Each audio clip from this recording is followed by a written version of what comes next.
ऊस खोड्यातून वरी ट्रॅक्टरवर कसा चढविला जातो याचं हे चित्र पहा.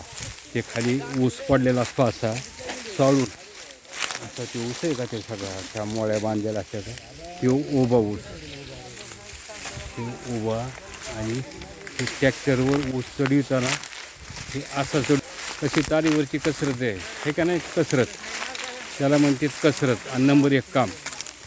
हां ह्याला काय म्हणायचं कसरत आणि नंबर 1 काम म्हणायचं याला बघा मग ते ट्रॅक्टरवर नाही शेतकऱ्याचा नादच करायचा नाही दादा. शेतकऱ्याचा त्याच्या हिमतीचा आणि त्याच्या कष्टाचा कुणी नाद करायचा नाही. कामच भारी ते कष्टकरांना भाकर खा. ते सिटीतले लोक आहेत ना ते पिझ्झा पुन्हा काय काही बी खाते तर पण ताकद नसते त्यांना. इथं 2 ऊसाचे कांडके खाल्ले ह्याला माणूस नेहरीसारखं काम करते एकदम तारुण्यासारखं काम करते. बघा किती ऊत असते ते आणि कसं भरते ट्रॅक्टर आहे का. त्याच्यामुळे मी नेहमी म्हणतो शेतकऱ्याचा नाद कुणी करू नये. अन्नदाता आहे शेतकरी. बघा किती कष्ट करतात लोक आहे का. आणि ते आपल्या धुळे जिल्ह्यामधील आदिवासी विभागातील लोक आहेत प्रामाणिक लोक असतात कष्ट करणारी लोक आहेत आणि हे काम करतात आणि पोटाला खातेचं प्रामाणिक स्वच्छ मन आणि दुसरी गोष्ट म्हणजे शुद्ध मन आनंदाचे धन.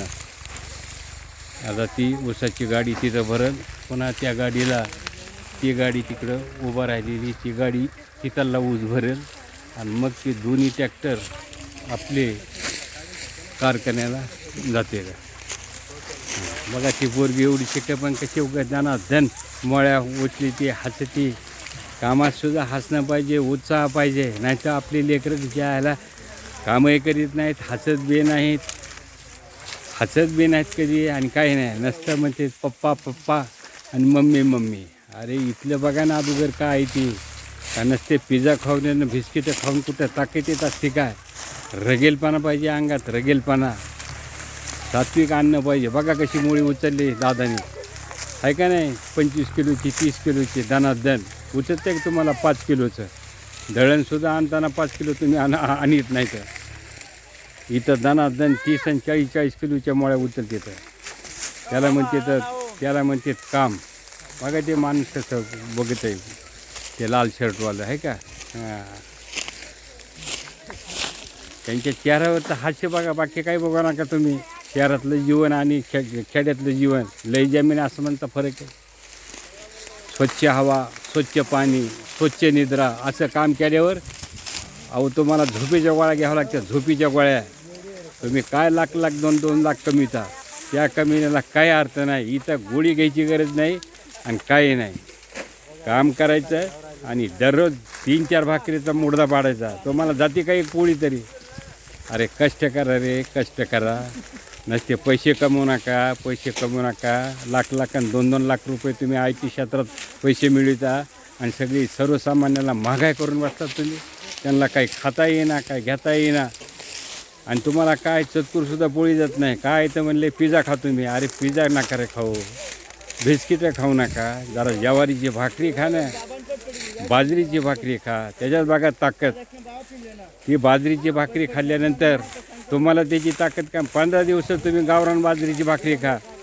अरे तुमची मंडळी म्हणली पाहिजे कितकाच काय बाबा त्यांना कळेल तुमची ताकद काय आहे ती. तुम्हाला तर कळेल पण मंडळीला अगोदर कळेल कशी ताकद असते ती. बघा ते लोक कसे बसते हे का. बघा कसे हसत येतात त्यांच्या चेहऱ्यावरचं हास्य बघा कसे निर्मळ हास्य त्यांच्या चेहऱ्यावर निर्मळ. आपल्या चेहऱ्यावर असतील सदा मर्दोन्मुखी बघा रडल्यासारखे चेहरे असतात आपले पण त्यांचे आहेत का चेहरे रडल्यासारखे एकदम आनंदी चेहरे त्यांचे आणि उत्साहानं काम करणारे लोक आहेत ते उत्साहाने. आपल्यात आहे का उत्साह कशाचा. काहीच उत्साह नाही. फक्त तुम्ही पैसे कमवा आणि बँकेत ठेवा. आय टी क्षेत्रामधल्या लोकांना माझं आव्हान आहे पैसे कमवा बँकेत ठेवा आणि पिझ्झा बर्गर आणि काय वडापाव खा आणि मजेत राहा. फक्त किती 40 वर्ष 40. अरे पहिलं होतं आता आय टी क्षेत्रातील लोकांचं कसं आहे 10 का पट्टा 20 का जवान 30 का आधा आणि 40 का मुर्दा. बघा आमचे रोग आबा अरे आहेत का नाही पट्ट्यासारखे 65 वर्षाचं वय आमच्या आबाचं पण अजूनही पट्टा दिसतोय तो. आणि आय टी क्षेत्रात लोक 10 का पट्टा, 20 का जवान, 30 का आधा आणि 40 का मुर्दा अशी गती आय टी क्षेत्रात लोकातली. त्यांचं घ्या शेतकऱ्याचं थोडं त्याला अनुभव लक्षात. कष्ट करतेत, भाकर खातेत, बाजरीची भाकर, ज्वारीची भाकर. भात नसते खात नाही ते कधी. हां. आणि एक बोटी एक पोळी बोटी मटण बिले हातीत बरं का. पण कधी मध्ये श्रावण महिन्यामध्ये कधीही मटण खाणार नाहीत हे लोक. आपले लोक श्रावण असो, शहरी लोक श्रावण असो, कोणता महिना असो, लगेच आणतात आणि लगेच खातात घरी शिजवून. पण हे लोक श्रावणामध्ये काहीच खाणार नाही. फक्त सात्विक अन्न, शाकाहार, किती काम पडो, पण कधीही बोटीला आणि मटणाला हात लावणार नाही. धन्यवाद. यूट्यूबला चॅनलला सबस्क्राईब करा.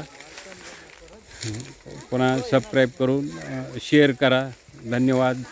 शेतकऱ्याचा नाद करू नका. शेतकरी हा राजा आहे. शेतकरी विशेष म्हणजे आपल्या महाराष्ट्रातील लोक जे शेतकरी ते शेतकऱ्याचा राजा आहे. सगळ्याला अन्नधान्य पुरविणारा आहे. त्यामुळे त्याला धन्यवाद द्या. नमस्कार.